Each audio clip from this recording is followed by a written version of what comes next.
صل على محمد وآل محمد وعجل فرجهم. اللهم اغفر المؤمنين والمؤمنات والمسلمين والمسلمات الأحياء منهم والأموات، تابع بيننا وبينهم بالخيرات، إنك سميع المجيب الدعوات، إنك قاضي الحاجات، إنك لجعلت لكل شيء قدرا. إن الله وملائكته يصلون على النبي يا أيها الذين آمنوا صلوا عليه وسلموا تسليما. صل على محمد وآل محمد. لا حول ولا قوة إلا بالله العلي العظيم. حسبنا الله ونعم الوكيل، نعم المولى ونعم النصير. أعوذ بالله السميع العليم من الشيطان اللعين اللئيم الرجيم. بسم الله الرحمن الرحيم. الحمد لله رب العالمين، بارئ الخلائق أجمعين، فاطر السماوات والأرضين، الذي لم يتخذ صاحبة ولا ولدا ولم يكن له شريك في الملك، والصلاة والسلام والتحية والإكرام على النبي المكي المدني الهاشمي المطلبي الأبتحي القرشي الطهامي، سيدنا ونبينا وشفيع ذنوبنا وطبيب نفوسنا أبي القاسم محمد. اللهم صل على محمد وآل محمد. الطاهرين المعصومين المظلومين، واللعن الدائم على أعدائهم وقاتليهم ومنكر فضائلهم والشاكين فيهم والمنحرفين عنهم أجمعين من الآن إلى قيام يوم الدين، آمين يا رب العالمين. أما بعد، فقد قال رسول الله صلى الله عليه وآله وسلم: إني تارك فيكم الثقلين، كتاب الله وعترتي أهل بيتي، ما إن تمسكتم بهما لن تضلوا بعدي ولن يفترقا حتى يردا علي الحوض. صلوات. اللهم صل على محمد وآل محمد وعجل فرجهم. قرآن و اہل بیت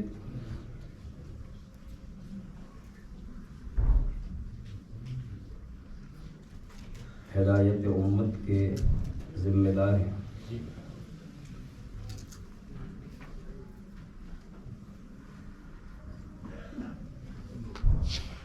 امت جس نے اس دین کو قبول کیا جو پیغمبر اکرم لائے تھے، اور اس دین کا ایک قدم بھی اس وقت تک آگے نہیں بڑھ سکا جب تک امیر المومنین علی بن ابی طالب نے معاونت نہیں.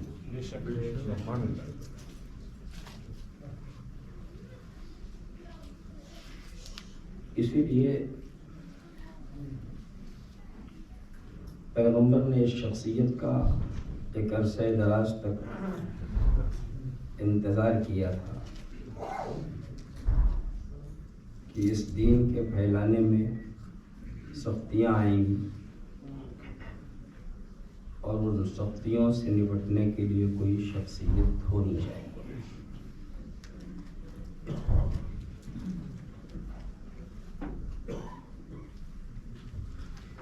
یہ شخصیت جسے امیر المومنین علی بن ابی طالب کہا جاتا ہے،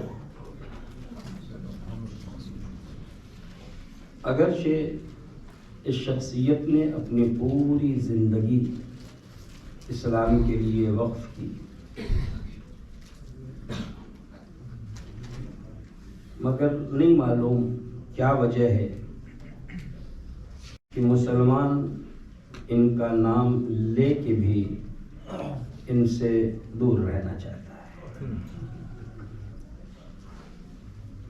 جبکہ خود پیغمبر خاتم نبی اکرم حضرت محمد مصطفیٰ صلی اللہ علیہ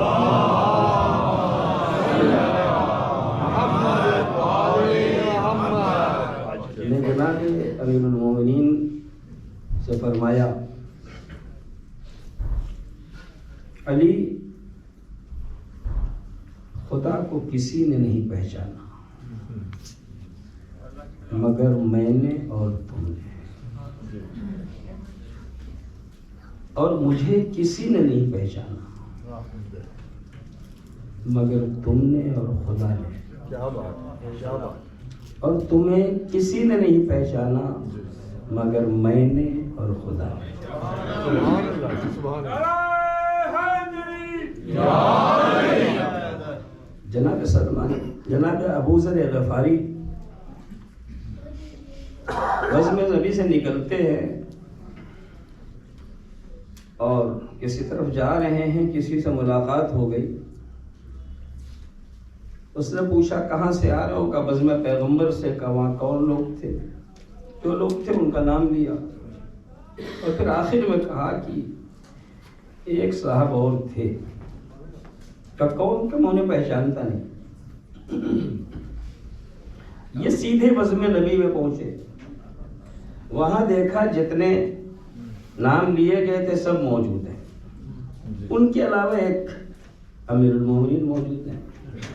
تو کہا یا رسول اللہ کیا یہی لوگ آپ کے پاس پہلے سے بیٹھے ہوئے تھے یا کوئی کم زیادہ ہوا؟ کہ نہیں، کوئی کم زیادہ نہیں ہوا، جو تھے وہی ہے۔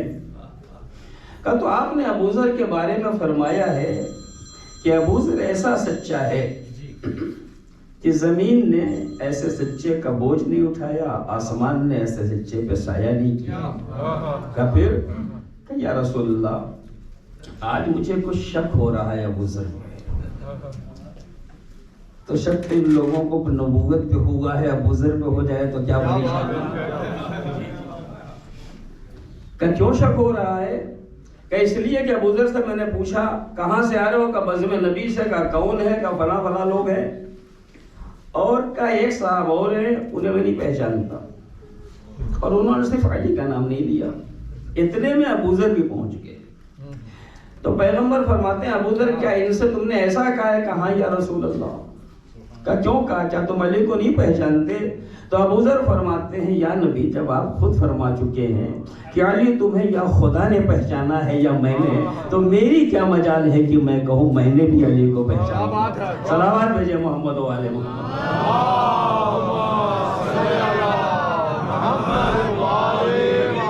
کون جانے گا کہاں یہ فیصلہ ہوگا؟ علی کا کون جانے گا کہاں یہ فیصلہ ہوگا؟ علی کیا ہے علی جانے، علی کو ہی پتہ ہوگا۔ علی آزاد میں آئے تو ملا کہتا ہے بدعت ہے، علی کعبے میں آیا ہے بتا کعبے کا کیا ہوگا؟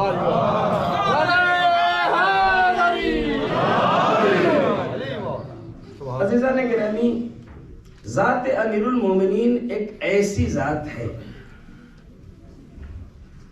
کہ آپ کے فضائل و کمالات کو دشمنوں نے دشمنی میں چھپا لیا، دوستوں نے دشمنوں کے خوف سے چھپایا، مگر اس کے بعد بھی اتنے فضائل و کمالات ہم تک پہنچ گئے کہ جن کا احصا نہیں کیا جا سکتا، جن کا شمار نہیں کیا جا سکتا۔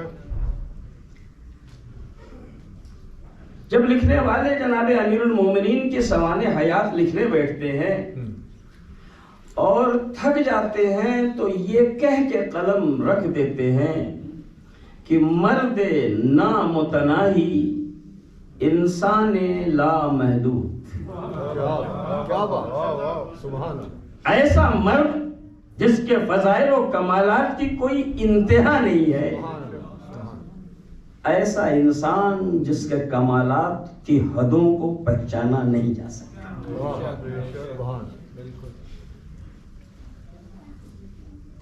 جوش ولی آبادی ایک جگہ امیر المومنین کے سلسلے میں ایک اچھی بات کہتے ہیں۔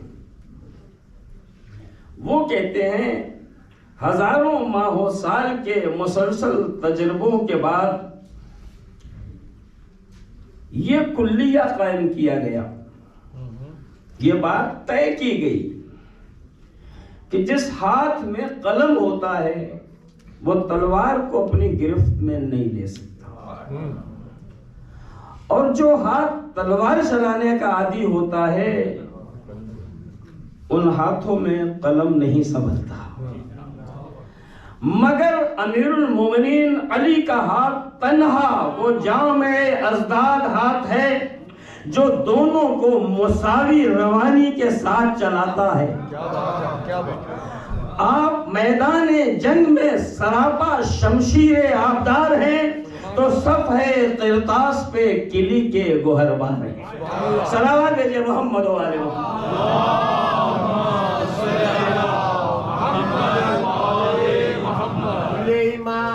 کل ایمان کل قرآن حق دا امام نعرہ حیدری۔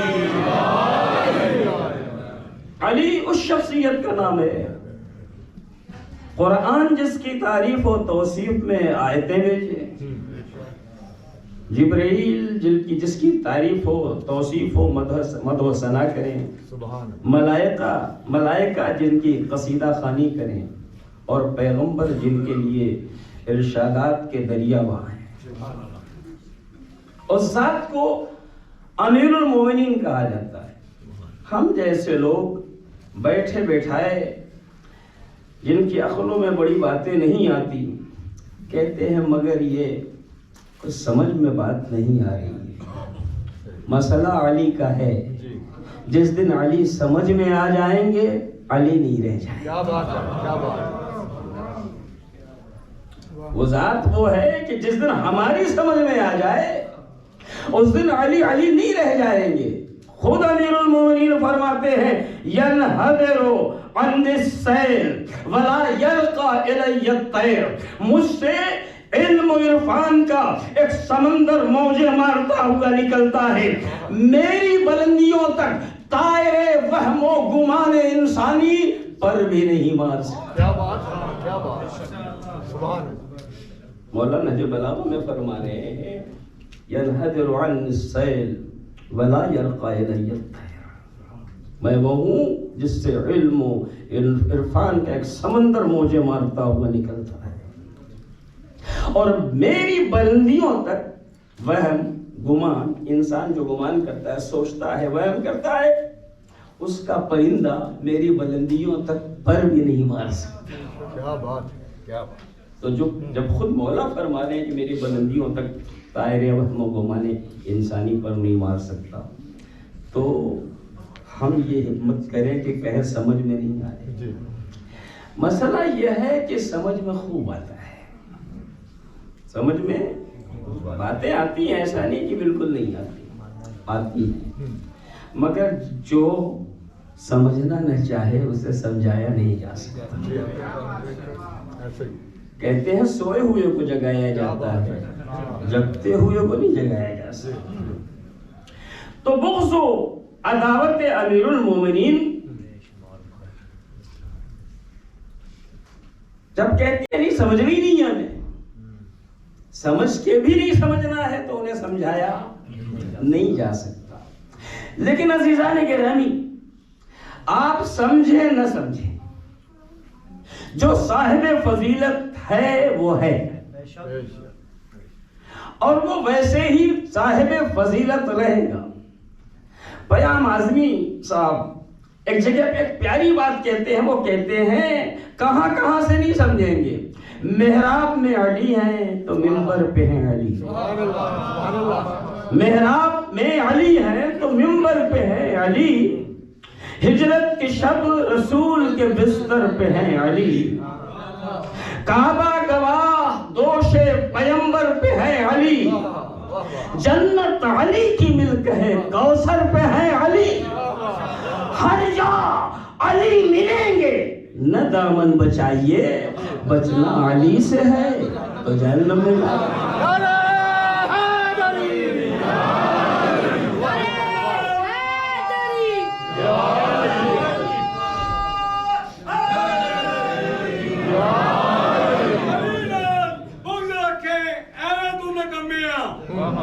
علی نال بغض رکھے ایویں تو نکمیاں، اوتھے تیرا حج ہوے جتھے علی جمیا، نعرہ حیدری، شمس الضحیٰ شمس الضحى بدر الدجى صدر العلا نور الهدى كاف الورى نارے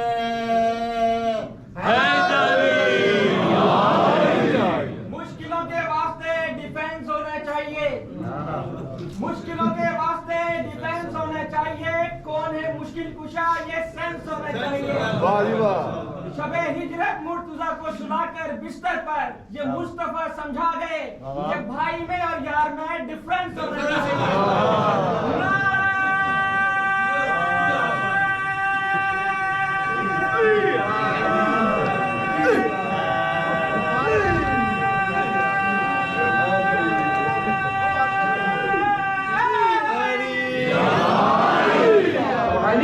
شخصیت کا نام ہے عزیزان گرامی، سبحان اللہ، کہ جس شخصیت کے بارے میں قرآن اور پیغمبر نے اتنا کچھ کہا ہے کہ ہر چیز مٹائی جا سکتی ہے، ان چیزوں کو نہیں مٹایا جا سکتا جب تک قرآن موجود ہے، جب تک حدیث پیغمبر موجود ہے. پیغمبر ہوتے ہوئے جب خندق میں امیر المومنین کا مسئلہ آتا ہے تو فرماتے ہیں برز الایمان کلہ علی کفر کلہ. کیا بات، کیا کل ایمان کل کفر کے مقابلے میں جا رہا. نبی بانی اسلام ہے، آپ نے اسلام و ایمان ہمارے حوالے کیا ہے.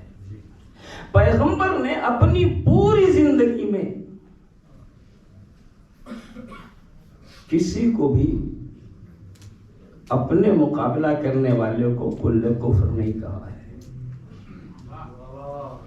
کیا بات، کیا بات. پیغمبر سے بہت سے مقابلے ہوئے، آپ خود بانی اسلام ہیں، مگر آپ نے اپنے مقابل کو کل کفر نہیں کہا ہے. جو علی کے مقابلے میں آیا اسے کل کفر کہا ہے. عزیزان گرامی، ہوتا یہ ہے کہ جب دو ضدیں جمع ہو جائیں، دن کے مقابلے میں رات آئے ضد ہوتی ہے، سفیدی کے مقابلے میں سیاہی آئے ضد ہوتی ہے، کل ایمان کے مقابلے میں کوئی آئے تو اس کی ضد کیا ہے؟ کل کفر.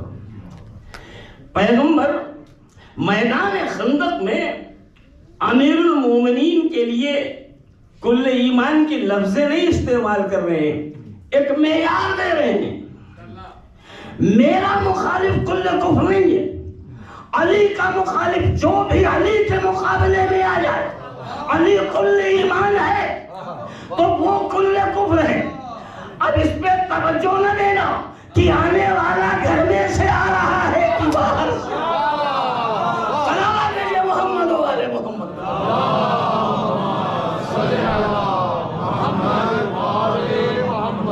کیا بات ہے. کل میں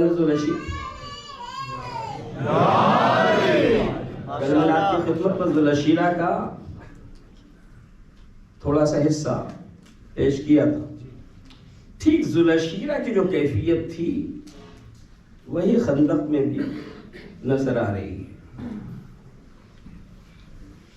جناب سلمان فارسی کے مشورے سے پیغمبر کو جب پتہ چلا یہ ہونے والا ہے تو ایک خندق کھودی گئی تاکہ دشمن ادھر نہ آ سکے جدھر مسلمان ہیں.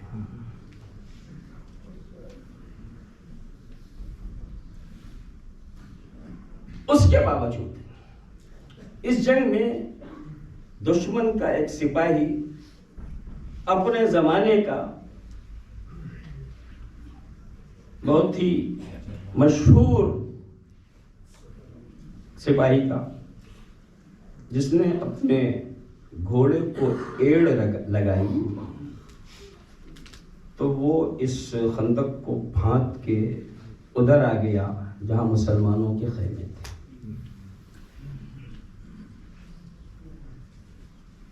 جب وہ ادھر آیا ہے تو ظاہر ہے کہ ایک کامیابی ہوئی اس کی، اس کے حوصلے بڑھے. مسلمان ہیں جو خیموں میں بیٹھے ہوئے ہیں، تو باوجود کہ یہ پہنچ گیا کوئی باہر نہیں نکل رہا ہے. نہ صرف یہ کہ باہر نہیں نکل رہا ہے، شام کے سفر کے قصے بیان کیے جا رہے ہیں. امر ہے امر. شام کے سفر میں جا رہے تھے، ڈاکوؤں نے حملہ کیا تو اس نے ایک اونٹ کا بچہ اٹھا کے سپر کی طرح استعمال کیا ہے اور سینکڑوں ڈاکوؤں کا مقابلہ کیا اس نے. وہ آیا ہے تو مجمع تو یوں ہی ڈرا ہوا تھا، اس مجمع کو اور ڈرایا جا رہا ہے. اس کی جرأت اتنی بڑھی کہ اس نے مسلمانوں کے خیموں میں نیزے چبھو چبھو کے یہ کہنا شروع کیا، مسلمانوں اندر کیوں بیٹھے ہو، نکلو. کوئی نہیں نکل رہا ہے. کئی بار اس نے چاہا نکلے، کوئی نہیں نکل رہا ہے تو کہتا ہے ارے تم کو پریشانی کیا ہے بھائی، نکلو نا، یا مجھے مار دو یا میرے ہاتھوں مر جاؤ. اگر مجھے مارو گے غازی کہلاؤ گے، مر جاؤ گے شہید کہلاؤ گے، تو نکلو نا، یا مجھے مار کے جنت لے لو یا میرے ہاتھوں مر کے جنت لے لو. غازی بنو گے تو تمہاری جنت، شہید ہو جاؤ گے تو تم جنت.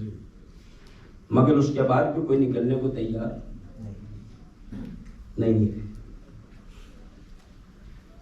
پیغمبر نے اس کی جرأت کو دیکھ کے رحمت للعالمین تھے، مگر اس کے باوجود پیغمبر اکرم کے چہرے پہ آثار غضب نمایاں ہو رہے ہیں. اور فرماتے ہیں اس کے مقابلے میں کون جائے گا. ٹھیک وہی طریقہ کار تھا جو کل میں نے بیان کیا تھا. میری مدد کون کرے گا تو سب سناٹے میں تھے. آج پوچھ رہے اس کے مقابلے میں کون جائے گا تو یہاں بھی ویسے ہی سناٹا ہے جیسا وہاں ہے. تاریخ نے وہی جملہ یہاں بھی لکھا ہے جو وہاں لکھا ہے، کأن علی رؤوسہم الطیر، ایسے چپ بیٹھے ہیں جیسے ان کے سروں پہ طائر ہیں. کل بھی علی اٹھے تھے، آج بھی علی اٹھے. کل بھی نبی نے بٹھایا تھا، آج بھی بٹھا دیا. اور پھر لوگوں سے پوچھا کون اس کے مقابلے میں جائے گا. علی پھر اٹھے، کوئی نہیں اٹھا. پھر پوچھا، پھر اٹھے. اب جب بار بار امیر المومنین اٹھتے ہیں تو پیغمبر نے امیر المومنین کو اپنے طریقے سے سجایا، اپنا امامہ پہنایا، اپنی رضا دوش مبارک پہ ڈالی اور بہت ہی اہتمام سے امیر المومنین کو تیار کر کے دشمن کی طرف بھیجا اور فرمایا برز الایمان کلہ علی کفر، کل ایمان کل کفر کے مقابلے میں آ رہا ہے. امیر المومنین دشمن کے مقابلے میں آمنے سامنے ہوئے تو ایک دوسرے کا تعارف ہوا، تم کون ہو اور تم کون ہو. جب اسے پتا چلا کہ ابو طالب کے بیٹے علی تو کہتا ہے واپس چلے جاؤ. ابو طالب سے میرا دوستانہ تھا، نہیں چاہتا میں تمہارے ہاتھوں سے مارا جاؤں. تو امیر المومنین فرماتے ہیں کفر و اسلام کے درمیان کوئی دوستانہ نہیں. کیا بات ہے، کیا بات ہے. تو جنگ کرنے آیا ہے، جنگ کر، مگر رک جا. میں نے سنا ہے کہ تو جنگ سے پہلے 3 باتوں میں سے ایک بات ضرور مانتا ہے. کا صحیح سنا ہے.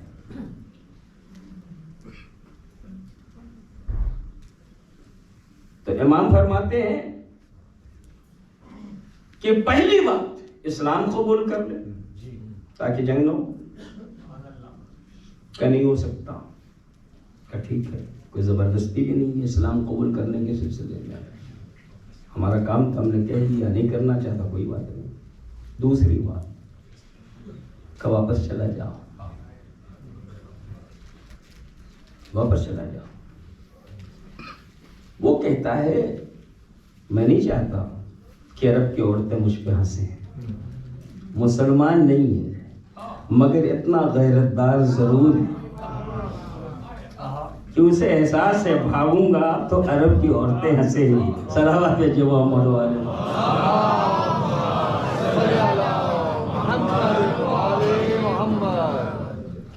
تو کا پھر تیسری بات کہ وہ کیا ہے کہ میں بھی پیادہ ہوں، سوار نہیں ہوں، تو بھی پیادہ ہو جا۔ اس نے کہا یہ قبول ہے۔ وہ اپنے گھوڑے سے کود گیا، نہ صرف گھوڑے سے کودا،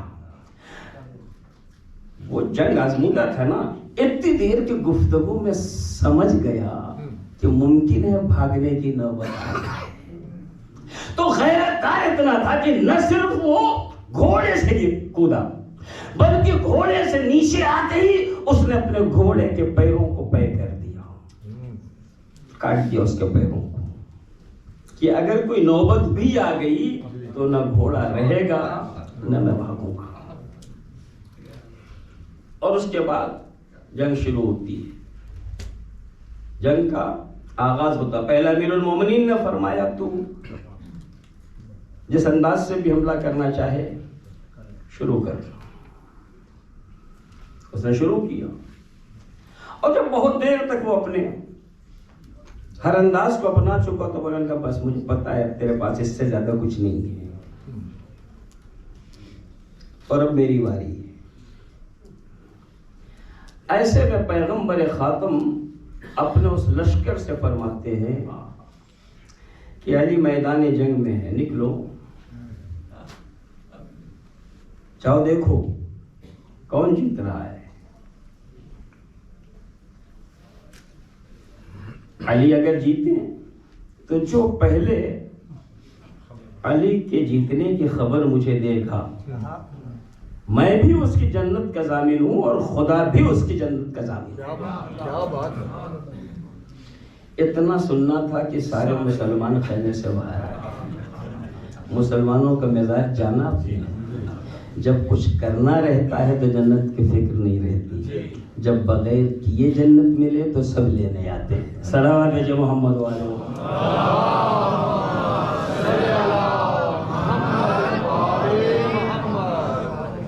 ابھی تک کوئی نہیں نکل رہا تھا، اب سب کے سب نکلے اور بہت قریب سے جا کے جنگ کا مشاہدہ کر رہے ہیں۔ جناب سلمان جناب پیغمبر خاتم کے ساتھ ساتھ کھڑے ہوئے ہیں۔ نبی فرماتے ہیں سلمان تمہیں جنت نہیں چاہیے؟ کہ یا رسول اللہ میں جنت کے مالکوں کو چھوڑ کے جنت نہیں مانتا۔ سلمان پیغمبر کے ساتھ کھڑے رہے۔ ادھر جنگ شروع ہوئی، امیر المومنین نے اسے زمین پہ گرایا، زمین پہ گرا کے اس کے سینے پہ سوار ہوئے۔ جب اس کے سینے پہ سوار ہوئے تو اس نے بے ادبی کی، علی کو غصہ آیا۔ جس دشمن کو قابو کر چکے تھے اس دشمن کو وہیں چھوڑ کے کنارے ہٹ گئے۔ مسلمان عمل سے بھی دور ہے اور تنقید کا بھی عادی ہے، تو جہاں منزل عمل تھی وہاں تو گئے نہیں، آئے مفت کی جنت لینے، لیکن جب دیکھا کہ دشمن کو گرا کے علی پھر ہٹ گئے کہ یہ بھی کوئی بات تھی؟ دشمن کو زیر کر لیا، اپنے قابو میں کر لیا، پھر اسے چھوڑ دیا، یہ تو جنگی سیاست کے خلاف ہے کہ دشمن کو جو ہے قابو میں کرنے کے بعد چھوڑا جائے۔ اتنے میں امیر المومنین پھر اسے قابو میں کرتے ہیں اور پھر اس کے سینے پہ سوار نظر آتے ہیں۔ پوچھا کہ علی آپ چھوڑ کے ہٹے کیوں ہیں؟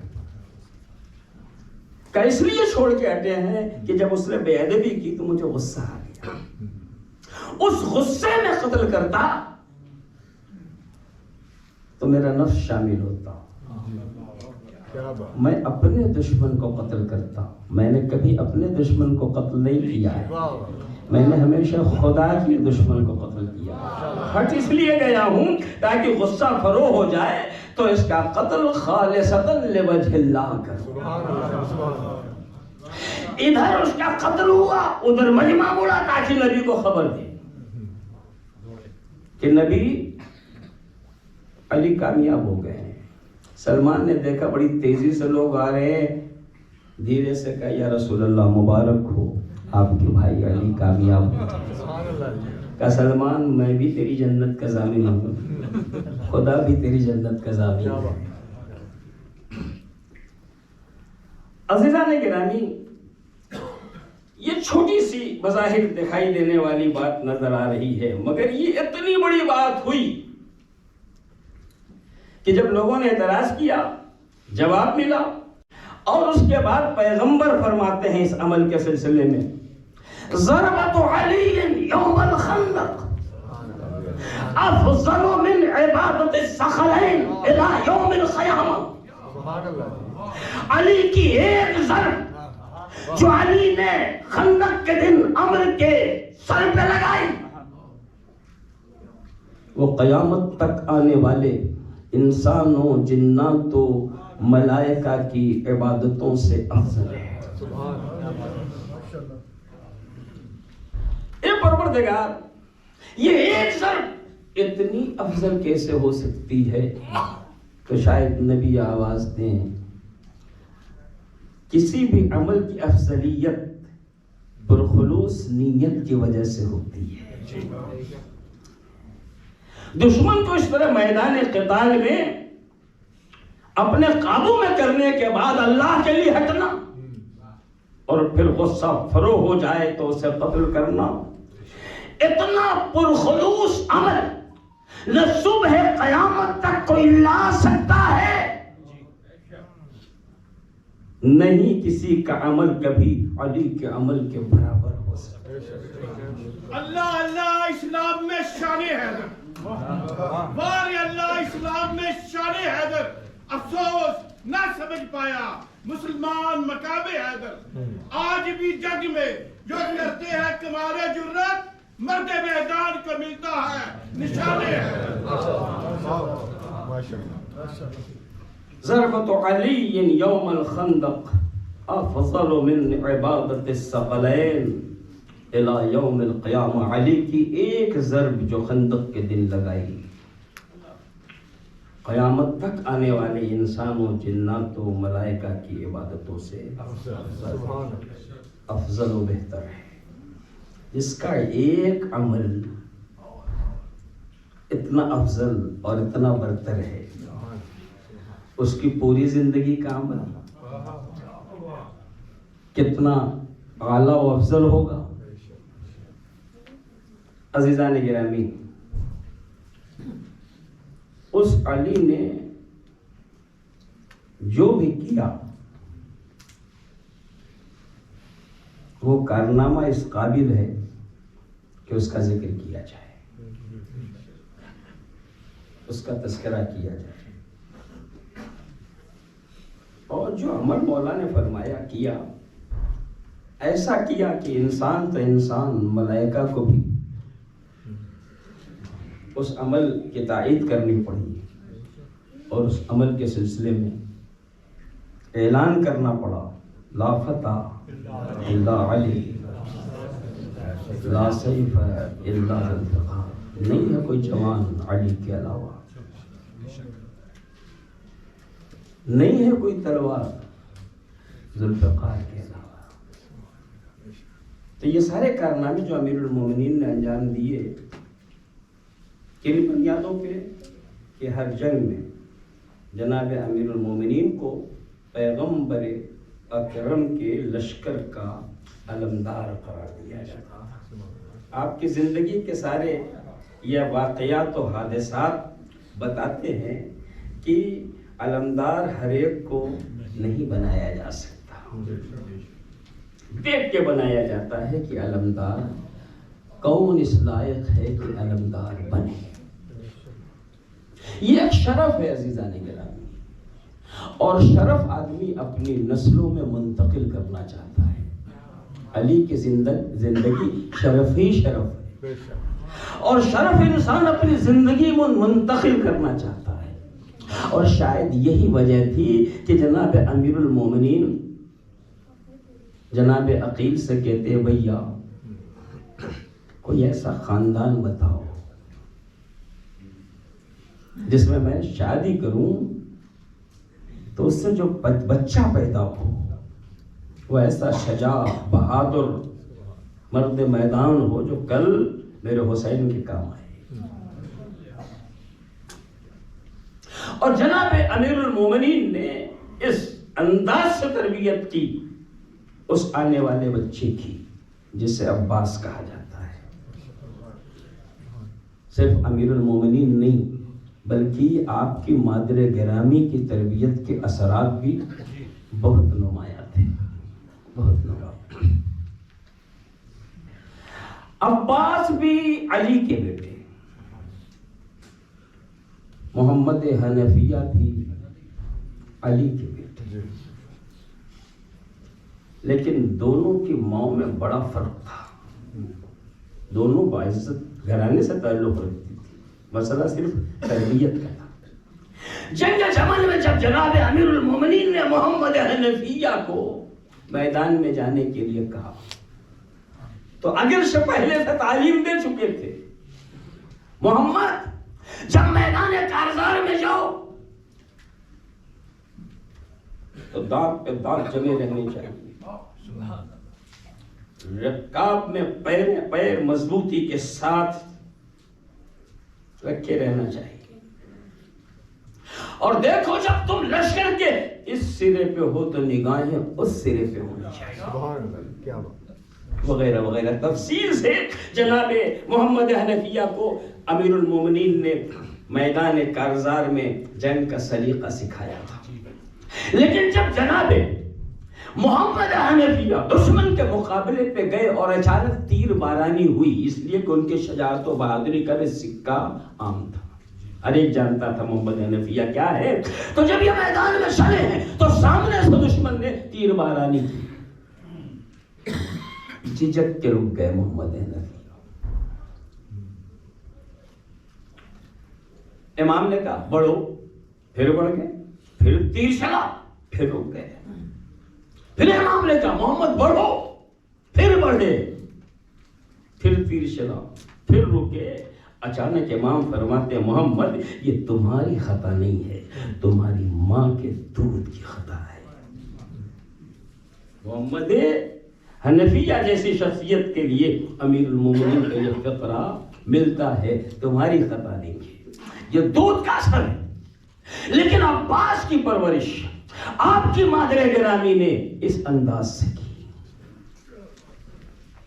کہ صفین کے میدان میں آپ کا بچپنا ہے، علی میدان جنگ میں ہے، دشمن کہہ رہا ہے عام لوگوں کے مقابلے میں علی چلے آئے.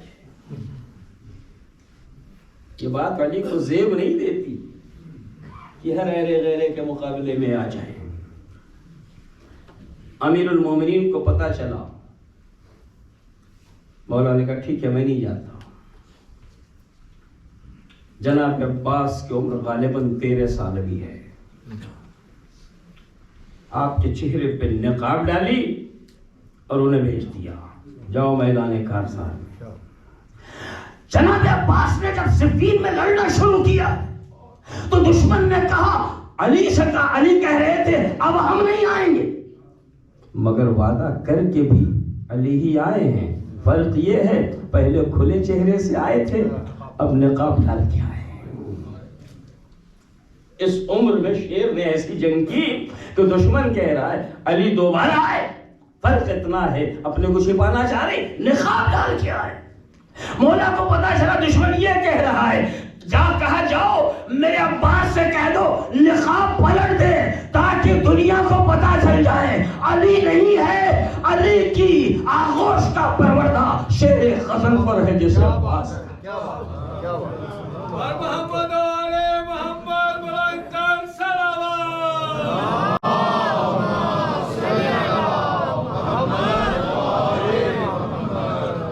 عزیزان گرامی، جناب ام البنین جب اس گھر میں آئی تھی، پہلے اس چوکھٹ کا بوسہ دیا جو زہرا کی چوکھٹ ہے، پھر حسنین کے پاس گئی، میرے لاڈلو مجھے کبھی اماں مت کہنا، میں تمہاری خادمہ بن کے آئی ہوں۔ اور پھر جناب عباس کی پرورش بھی امیر المومنین کے زیر سایہ جناب ام البنین نے اس انداز سے کی کہ کبھی ان شہزادوں کو بھائی نہیں کہا، ہمیشہ آقا کہا، ہمیشہ آقا کہا۔ ایک جگہ میں نے دیکھا کہ ایک دن جناب ام البنین نے جناب عباس سے پوچھا، بیٹا تم اپنے کو غلام کہتے ہو، ان کا غلام تو خرید کے آتے ہیں، حسین نے تمہیں کتنے میں خریدا ہے؟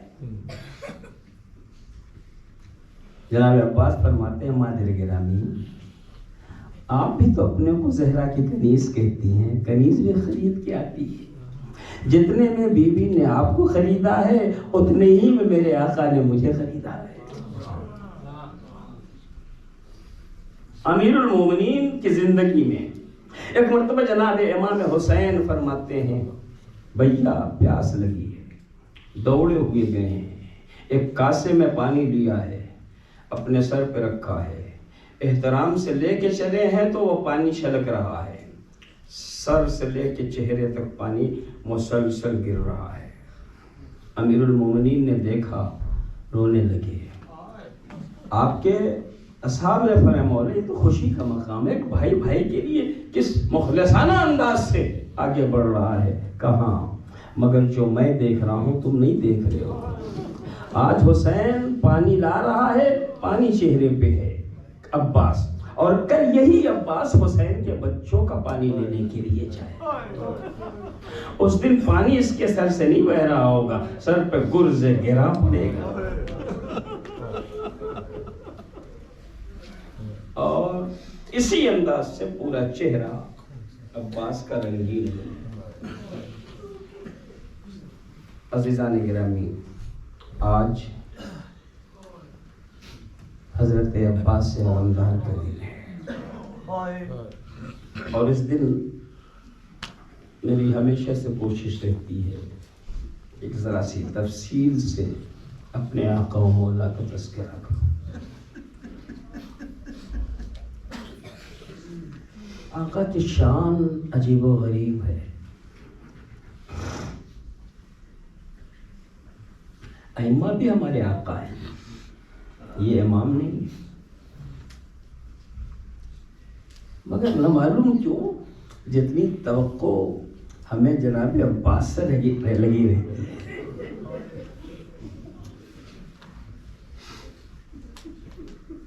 اتنی توقع شاید معصومین سے نہیں رہتی، جبکہ ہم معصومین کو بہرحال بہت زیادہ چاہتے ہیں، مانتے ہیں، ان کے ماننے میں کوئی پریشانی نہیں۔ عزیزان گرامی، جناب عباس کو خوب معلوم تھا کہ میں عالم وجود میں کیوں آیا ہوں، ان کو بھی معلوم تھا کہ میرے بابا کی کیا خواہش ہے۔ تو جسے یہ معلوم ہو کہ کیا خواہش ہے، وہ اپنے کو اس دن کے لیے تیار کرے گا نا جس دن کے لیے وہ عالم وجود میں آیا ہے۔ تو بچپن سے جناب عباس یقیناً یہ سوچ رہے ہوں گے کب کربلا آئے گی اور کب میں وہ کام انجام دوں گا جو میرے بابا کی تمنا ہے۔ مگر عزیزان گرامی، جناب ابو الفضل عباس کے سلسلے میں شجاعت صرف نہ دیکھیے، شجاعت کے مد مقابل شروع سے لے کے آخر تک جناب ابو الفضل عباس نے اپنی ان خواہشات کے ساتھ صبر کے جن مراحل کو طے کیا ہے اس پہ غور کیجئے گا، تب پتہ چلے گا عباس کیا ہے۔ کشتوں کے پشتے لگانا آسان ہے، جذبات کو دبانا بہت مشکل کام۔ جب امام حسن علیہ الصلوۃ والسلام کا جنازہ چلا ہے، میرے آقا امام حسن کا جنازہ چلا ہے اور مسجد نبوی کی طرف بڑھ رہا ہے، سامنے سے دشمن نے تیر بارانی کی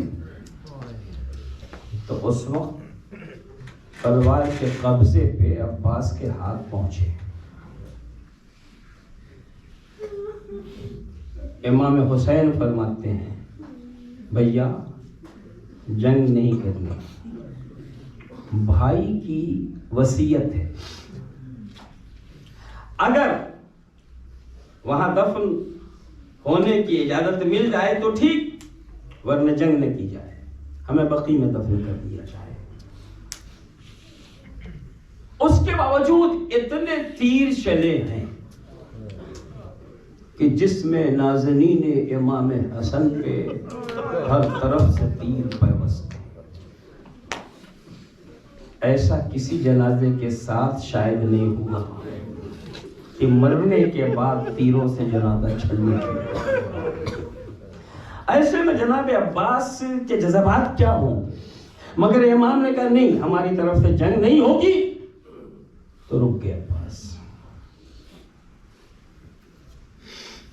اور پھر بقیع میں امام کو دفن کر دیا گیا، لیکن جذبات کو کنٹرول کرنے کے بعد جو ایک خلش رہ جاتی ہے، اس کا اثر اگر آپ دیکھنا چاہیں تو یہاں ملے گا کہ جب واپس آ کے سارے کے سارے لوگ گھر میں ایک جگہ بیٹھے اور جناب زینب و لیہ مقام آئیں تو دیکھا سب بیٹھے ہیں، عباس نہیں ہے۔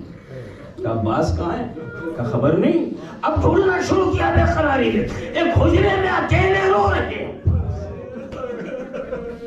بھیا باجا سارے بھائی ہیں، آپ وہاں کیوں نہیں ہیں؟ ایک مرتبہ عباس نے اپنے چہرے کو دونوں ہاتھوں سے ڈھک دیا۔ بی بی عباس شرمندہ ہے، میں زندہ رہا، میرے آقا کے جنازے پہ تیر۔ جزاکم اللہ۔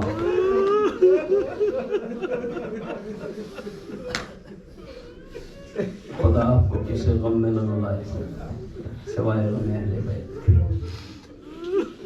دوسرا مرحلہ، جب بیعت کے لیے ولید نے بلایا ہے، امام اپنے گھرانے کے لوگوں کو ساتھ لے کے چلے اور باہر روک دیا، اگر آواز بلند ہو چلے آئے۔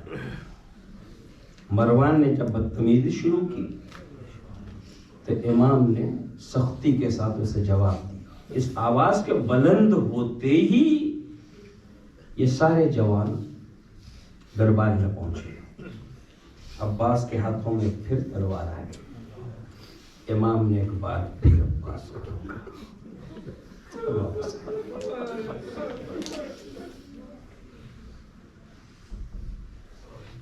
دوسری محرم کو قافلہ کربلا پہنچا، تیسری کو ابن زیاد آیا اور خیمے دریا کی ترائی سے ہٹ رہے ہیں۔ ایک بزرگ بھی اپنے خرد پہ کب تک پابندیاں لگائے، میں نے شاید کسی دن عرض کیا تھا۔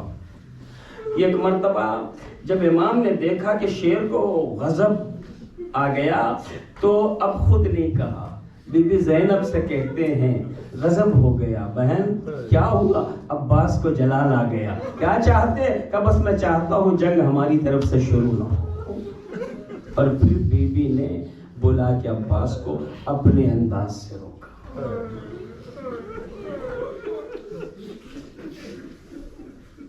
عزیزان گرامی، جناب عباس کی شجاعت و ہمت و جرأت و فداکاری و وفاداری کا جو تصور ہمارے ذہنوں میں ہے،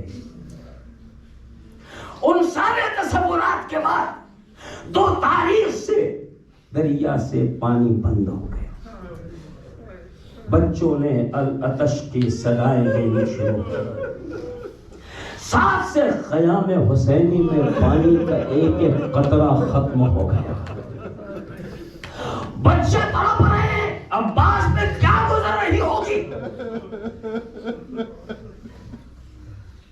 مگر علمدار لشکر حسینی حکم امام کی تابعداری نے عباس کو آگے بڑھنے سے روک رکھا۔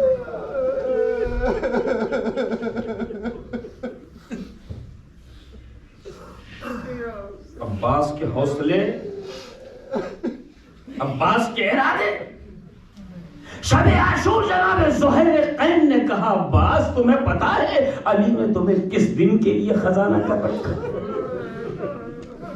روایت کہتی ہے ایک مرتبہ شیر نے انگڑائی نہیں، قبا کے بند ٹوٹ گئے، کہا زہیر تم ہمیں جوش دلاتے ہو، بس کسی صورت سے وہ آقا سے اجازت دلا دو، پھر کربلا کو خیبر میں نہ بدل دوں تو علی کا نام ہے۔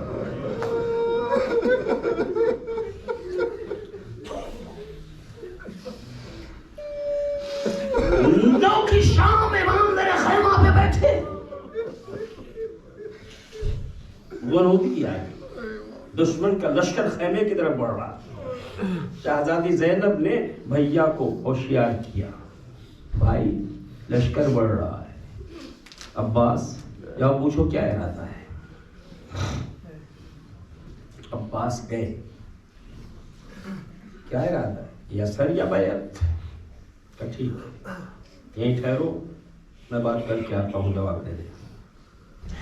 چلنے سے پہلے تلوار سے نشان لگا دی، جان کی امان چاہتے ہو تو اس نشان کے آگے نہ بڑھو۔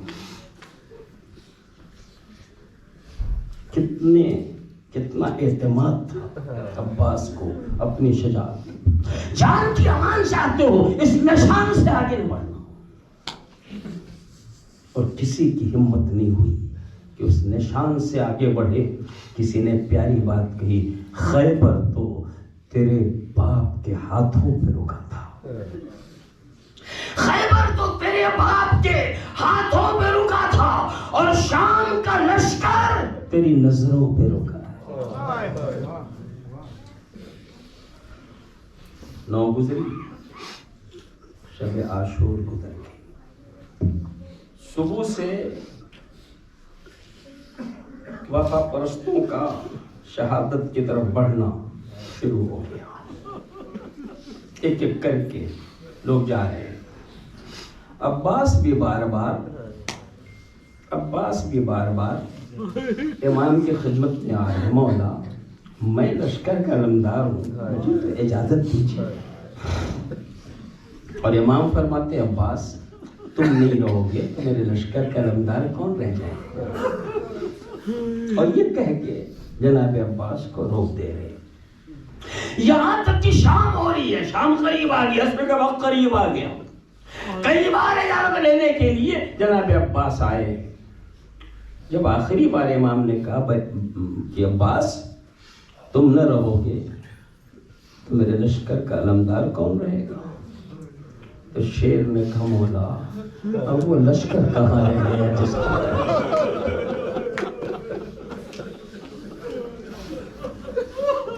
مولا تو لشکر بھی آقا مجھے میدان میں جانے کی اجازت ہے۔ اتنے میں سکینہ کی صدائے العطش حسین کے کانوں سے ٹکرائی، اور امام نے فرمایا عباس دیکھو سکینہ پیاس سے جاؤ پہلے بچوں کے پانی کا انتظام کر، پھر جنگ کرنے جانا۔ جناب عباس در خیمہ پہ آئے، سکینہ اپنا مشکیزہ دینا بیٹا، عباس کی آواز سن کے زینب قریب آئی. کیا کر رہا ہے؟ میں پانی لینے جا رہا ہوں. بی بی کے پیروں تلے زمین سے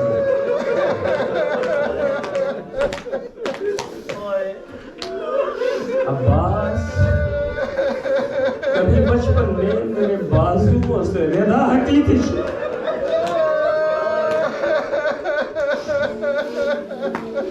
بچپن میں کبھی میرے بازوؤں سے ردا ہٹی تھی عباس. تو میرے بابا نے میرے بازو چومے تھے.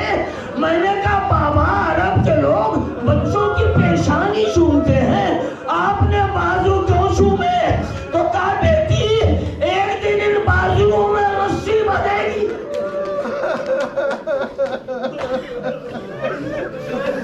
عباس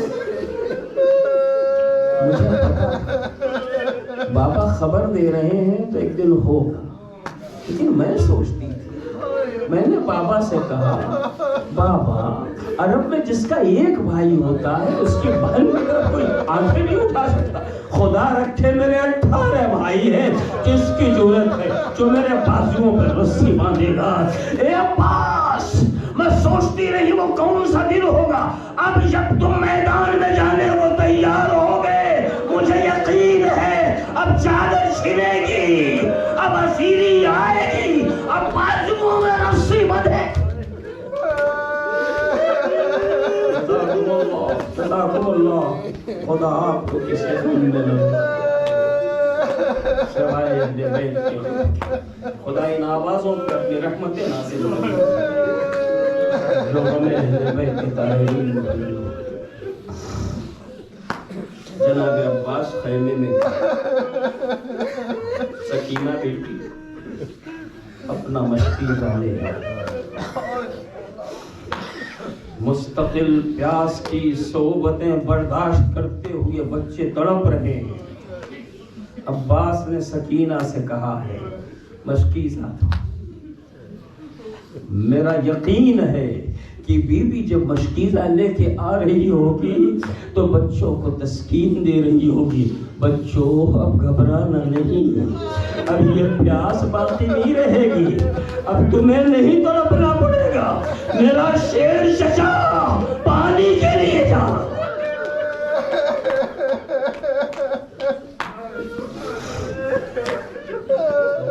سکینہ سے مشکیزہ لے کے جناب ابو الفضل العباس امام حسین کی خدمت میں آئے. عزیز امام کی خدمت میں آئے. غور سے سنیے گا یہ جملے, اگر آپ درک کر سکیں تو رونے کے لیے یہ جملے بھی عام ہیں. جب امام کی خدمت میں آئے, ہر ایک کو جب علم دیا ہے امام نے, لکھا تھا نصر من اللہ وفتح قریب. عباس کو علم دینے سے پہلے علم کو زمین پہ رکھا, نصر من اللہ پہ انگلی سے خط کھینچا اور پھر لکھا انا للہ و انا الیہ راجعون. وہ یہ فرما رہے ہیں, بتا رہے عباس میں تمہیں پانی کے لیے نہیں بھیج رہا ہوں, تمہیں مرنے کے لیے.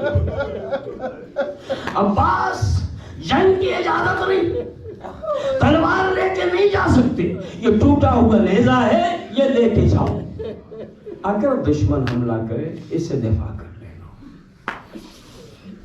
اتنی پابندیوں کے ساتھ علی کا شیر میدان کارزار میں جا رہا ہے.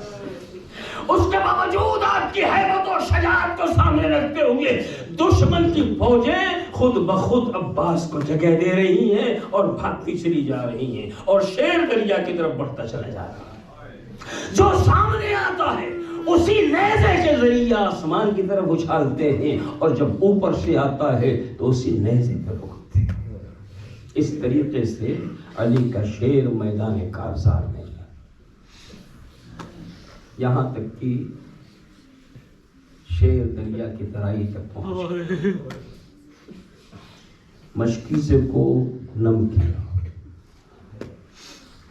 پھر چلوں میں پانی دیا اور دشمن کو بتایا